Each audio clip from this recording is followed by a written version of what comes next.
And now, back to the Dr. A Show with your host, Dr. Will Aguila. Welcome back to the Dr. A Show. Our guest is the lovely Leeza Gibbons. Her newest book is The Blueprint on How to Live a Better Life. Take 2 is full of great tips and anecdotes from Leeza's journey through her own life. Leeza, you mentioned in your book, know where you're going and look good when you get there. What are some of those beauty tips that have helped you look so good and get there? Oh, wow. Well, first of all, thank you. Thank you for the compliment.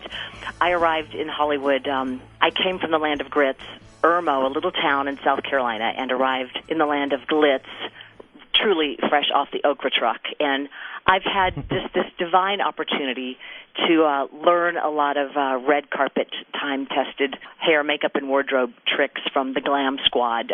Truly the best beauty brigade in Hollywood. So I'm certainly not an expert, but I have had a lot of time in that chair. And, you know, I just talk about a few little quick tips and tricks, but I really want people listening now to, it comes back to one basic thing that I've come to value so much. You know, I have 2 generations of women in my life who died from Alzheimer's disease.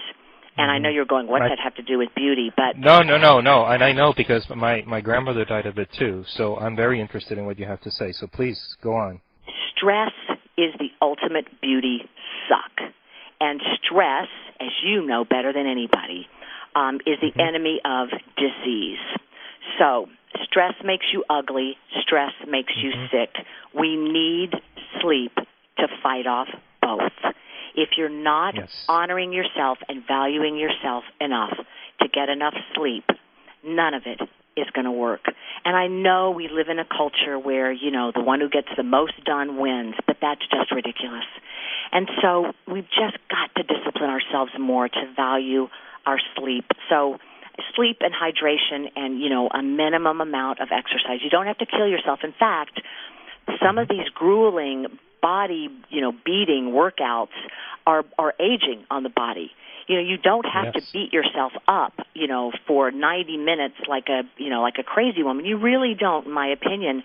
But if you do, you know, regular exercise, and, you know, if you can just get in your 30 minutes a day, am I right, you guys? You want to increase your activity, and sometimes even just increasing your activity by doing more than you normally do helps. Of course, doing more vigorous exercise is good, but if at the very least you increase your activity daily, that helps tremendously. You know, I take this sounds crazy because it's so minimal, but here's the very least that you can do for your mental health, and build from here. I take the first 5, the last 5 of every day for me to do a little check-in with myself mentally. I do some light stretching and I do a little meditating to start the day and end the day. And I go over, you know, the things for which I'm grateful because, you know, gratitude is the foundation for abundance. And if you cannot be grateful for where you are now, you will never get more. So if you feel like you don't have enough in your life, you're never going to get more. That's just a truism. So taking that time to be really grateful for where you are, kind of checking in with how you feel, how's your heart feeling, how's your emotional heart, really just kind of stretching it out, being with yourself, taking those moments for you. If you don't have that much time, then you're just not ever going to get more. So starting from there to start your day, end your day with you. And you know, we've looked so much at how we're vitamin D deficient. And I know everybody's all about the sunscreen, but you know, if talk about mood, so many people are feeling down, and I always find 10 minutes with some real old-fashioned vitamin D, getting some sunshine and getting a walk in, changing your physiology is going to boost your psychology and make you feel better. Then you're going to feel more powerful in your own life to take those little baby steps, to grow your courage, to make that hard phone call, to be more proud of yourself. That's going to begin to change everything. Then when you look in the mirror, that person looking back at you is going to seem more beautiful. And having said that, I think that if we're talking about take 2 and we're talking about a woman that may look at starting over, so maybe she's 30, 40, 50 or better, looking at softening a little bit, harsher colors for your hair, harsher cuts and styles may not work as much. So I just like a little softness around the face. I like a little softness in the color, a little variety in the color. That's me.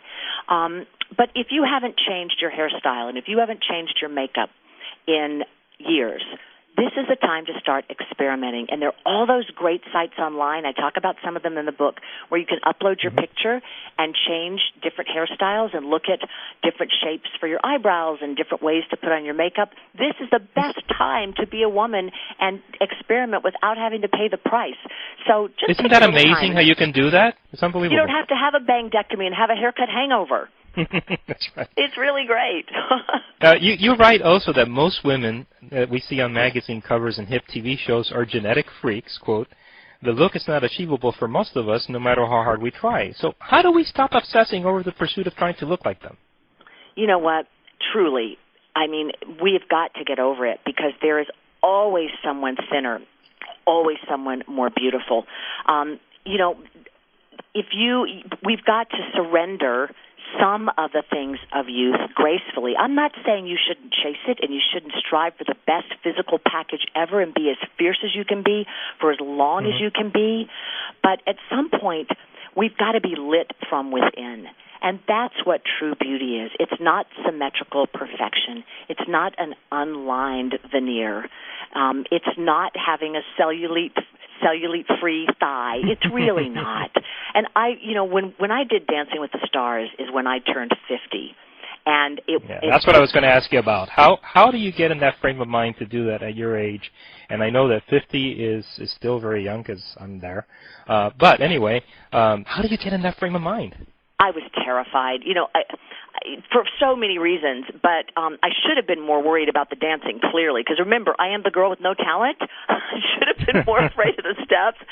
But any woman listening can relate to this, I bet you. I was so terrified about getting in those little costumes, and I thought, oh, my gosh, you mean I've got to have bare legs? And they were like, okay, you got to go tan. And I went, oh, you know what? I don't really think I'm going to tan. They said, oh, no, everybody tans. The lights are harsh. You've got to tan. Well, no, I don't want to tan. They said, no, you've got to tan. So I tried to psych myself up as best I could because at that time, and I think it's still now the same deal, you stand, buck naked in this front of these screens, and there's like an airbrush thing, like a spray, and you get, sprayed standing next to, at that time, I was standing next to this, a dancer who's got the perfect body, and I just closed my eyes and I kept repeating, my body is strong and healthy, my body is strong and healthy. I just tried to ground myself in gratitude, and it was such a beautiful experience for me because, you know what, I did have to get to the place of realizing I'm enough. I had to celebrate that I was strong, and this past year, this past season when my Nona was dancing with my former partner Tony, I was communicating so much with her and celebrating her and just so proud of anybody who takes it on because it really is, it's the experience of a lifetime. You just go through a metamorphosis of really, I called my therapist at the time and said, I'm just going to work it all out on the show. I'm going to suspend my my sessions for a while. I'm going to work it all out. And that is exactly what Take Two is all about. It's about creating that happy ending and changing your life and making it acceptable to yourself. And really, in the long run, that's the person that has to accept it, right? Yourself. It's about introducing yourself to the person you need to be now. If you've gotten lost, that's okay because you're living your life and maybe you've kind of taken a path that you didn't expect. Maybe somebody got sick and you had to show up for that person and you got kind of kicked to the curb for a little bit. It's okay because, if you veered off course, you can find a way to light this path. And if you just sit in the silence long enough and listen, your music is playing on another stage, and you will know those steps when you just step into the light. You will. So all you have to do is just find a way to be powerful for this new version of yourself today. Don't pass up your happy ending. Just let go of who you were. Break up with yourself. Break up with yourself so you can fall in love with a new version of who you need to be now. And you mentioned in the book 3 things that we need to stay healthy, and I think that's fantastic. You put here, increase your water intake, increase the amount of movement in your day, and increase the amount of sanity in your life. And I think that's we have brilliant. become so drama addicted we don't even see it. We don't even see it because it's become our normal rhythm. And all of that kind of drama and that sort of life in the Cuisinart just creates kind of a white noise in our lives, and it begins to sap our energy. You know, it begins just to kind of create this dull roar that just puts us on edge. And so we say, why did I snap at the kids just now? You know, why do I feel slightly out of control? How come I can't fall asleep? All those things. You know, if you want to call for another take and become a woman that feels more peaceful, that doesn't mean less productive. It doesn't mean less energetic. It means more of those things. But less crazy, you can be less crazy. Excellent book. It's called Take Two, Your Guide to Creating Happy Endings and New Beginnings by Leeza Gibbons, and you can find it at any local bookstore or on Amazon. And be sure to check out Leeza's website, LeezaGibbons.com. Leeza, thank you again for coming on the show. It was a pleasure talking to you. Pleasure's all mine. Blessings to you. Thanks much.